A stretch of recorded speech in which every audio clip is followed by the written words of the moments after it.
स्वामी समर्थ. आयुष्यात कितीही मोठा प्रसंग येऊ द्या, कितीही काही होऊ द्या, आजच्या व्हिडिओमध्ये मी तुम्हाला अशी एक गोष्ट सांगणार आहे. कितीही जवळचा माणूस असू द्या, कोणीही असू द्या, अजिबात ती गोष्ट आपल्या जवळची कोणाला सुद्धा सांगायची नाही. ते म्हणजे तुमच्या आयुष्यात किती दुःख आहे, तुम्ही किती दुःखी आहात, ते कोणाला सुद्धा सांगायचं नाही. हल्लीचा जमाना नाहीये की ज्याच्यावर आपण विश्वास ठेवून आपलं त्याला दुःख सांगू शकू.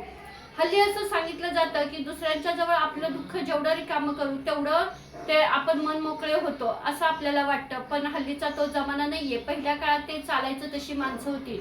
पण हल्ली असं झालंय की 80% लोकांना तुम्ही दुःखी असण्याने काही सुद्धा फरक पडत नाही, तर 20% लोकांना तुम्ही दुःखी असल्याने खूप आनंद होत असतो.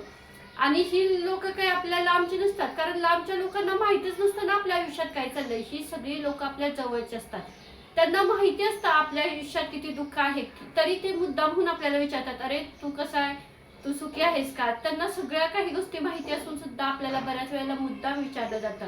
आणि ना कसं होतं, आपल्याला जर कोणी असं नवीन भेटलं, थोडीशी आपल्याला सहानुभूती मिळाली की आपण आपल्या दुःखाचा पाडा लगेच त्यांना वाचून रिकामा होतो. पण एक सांगू का, समोरची लोक आपलं दुःख ना रडून ऐकतात, पण जगाला सांगताना ना हसून सांगतात.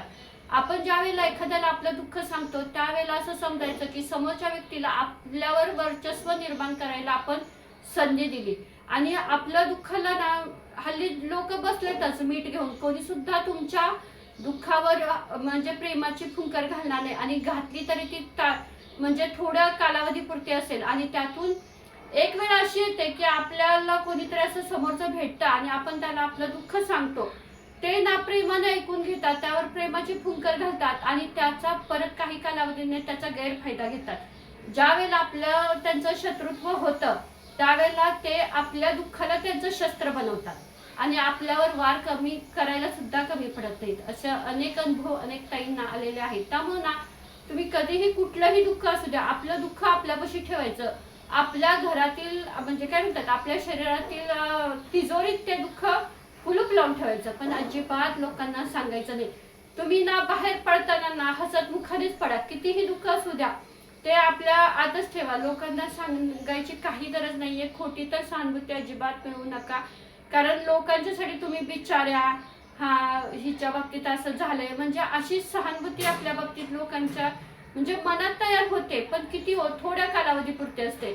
आणि ना ही लोक ना वारंवार आपल्याला ना आपण कसं म्हणजे दुःखात आहोत याची जाणीव करून देत असतात. त्यामुळे ना कितीही काही होऊ दे, कितीही जवळचं असू दे, आपलं दुःख आपल्यापाशी ठेवायचं. फक्त एवढंच लक्षात ठेवायचं की जेवढी आपण जखम म्हणजे सारखी सारखी उघडून बघू ना, तेवढी ती जास्त जास्त चिघळत जाणार आहे. पण ती ज्यावेळेला एकदा बांधून ठेवू ना तर ती पटकन सुकणार आहे. त्यामुळे आपलं दुःख ना आहे ना, आपल्या आयुष्यात दुःख हे एक ना एक दिवस येणार आहे आणि आपल्या आयुष्यातील दुःख जाणार आहे. आपल्याही आयुष्यात सुखाचे दिवस येणार आहेत. आणि हल्ली तुम्ही म्हणजे जर बरेच मोटिवेशनलचे व्हिडिओ बघता, बरेच लोक सांगतात की त्यांच्या आयुष्यात सुद्धा दुःख होतं, दुःखावर मात करून ते इथं आले. आणि कोणीच आपल्या दुःखाचा बाजार मांडत नाही, आपण सुद्धा मांडायचा नाही, कारण इथं ना कोणाच्या दुःखाला व्हॅल्यू नाहीये जेवढी सुखाला आहे. आणि लोक आपण किती सुखी आहोत हे दाखवत असतात, पण प्रत्येक जण दुःखात आहे, पण कोणी आपलं दुःख दाखवत नाही.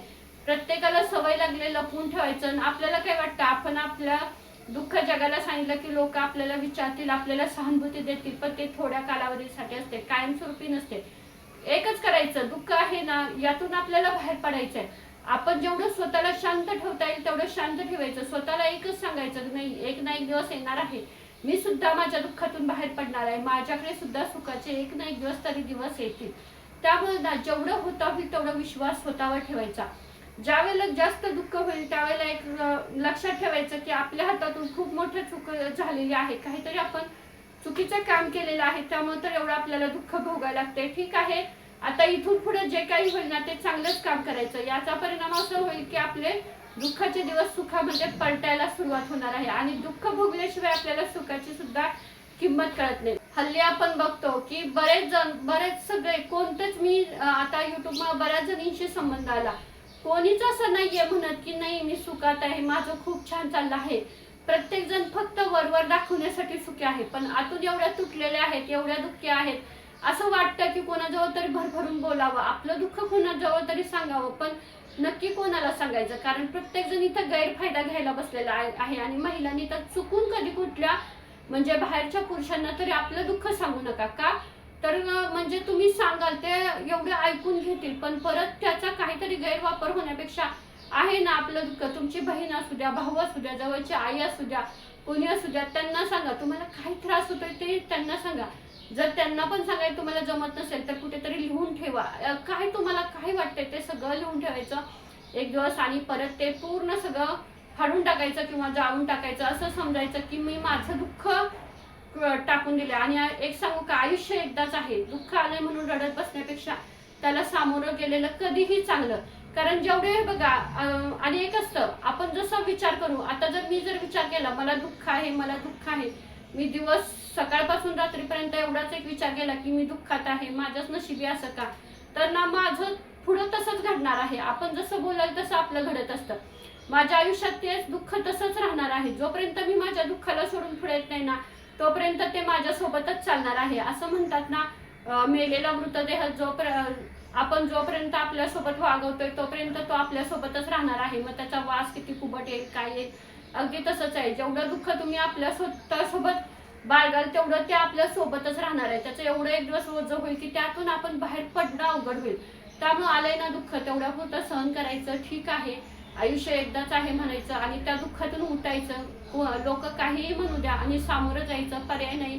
कारण प्रत्येक जण प्रत्येक दुःखाला सामोरं जाणार असतो. असं काही नाहीये की आपल्या एकट्याला चालेल, प्रत्येकाच्या वाटेला येणार आहे. फक्त काहींच्या आयुष्यात लवकर दुःख येतं, काहींच्या आयुष्यात उशिरा दुःख येतं, पण प्रत्येकाच्या आयुष्यात दुःखाचे दिवस हे ठरलेलेच आहेत. कोणीच असा नाहीये या पृथ्वी तलावावर की त्याला सगळे सुखाचेच दिवस आहेत. जन्माला आल्यापासून मरेपर्यंत त्याच्या पदरी सुखच सुख आहे असं काही नसतं. प्रत्येकाच्या आयुष्यात दुःख असतं, फक्त आपल्याला ते माहिती नसतं.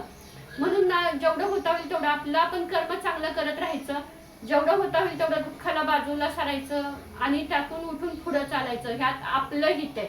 आपण जर लोकांना सांगत बसलो ना तर नाही. तुम्ही बघा, अनुभव घ्या. तुम्ही जर जवळचं कोणी असलं शेजापाजारी, तुम्ही एकदा सांगून बघा तुमचं दुःख, त्याच्यावर ते काय सोल्युशन देतात. कोणीच तुम्हाला काही उत्तर, उलट तुम्हाला अजून तुम्ही कसं दुःखात राहणार हे सगळं बघत असणार आणि तुम्हाला वारंवार जाणीव करून देणार तू किती दुःखात आहे, तू किती बिचार आहेस आणि तू कशी आहेस ते. त्यामुळं ना होता होईल तेवढं आपल्या दुःखातून आपण बाहेर पडायचं, आपलं आपण सावरायचं आणि एकच लक्षात ठेवायचं, आलाय ना माझ्या आयुष्यात दुःखाचा दिवस, एक ना एक दिवस तो सुद्धा जाणार आहे. आणि आयुष्य एकदाच आहे, मस्त जगून घ्यायचं.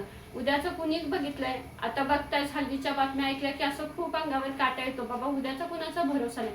त्यामुळे आजचा दिवस जगून घ्यायचा. आणि लोक काय आहेतच आपल्या बरोबर, ज्या असतील त्या असतील, नसतील तर नसतील असं म्हणायचं आणि पुढे जायचं. हा व्हिडिओ इथंच थांबवते. आपण भेटूया नेक्स्ट व्हिडिओमध्ये. श्री स्वामी समर्थ.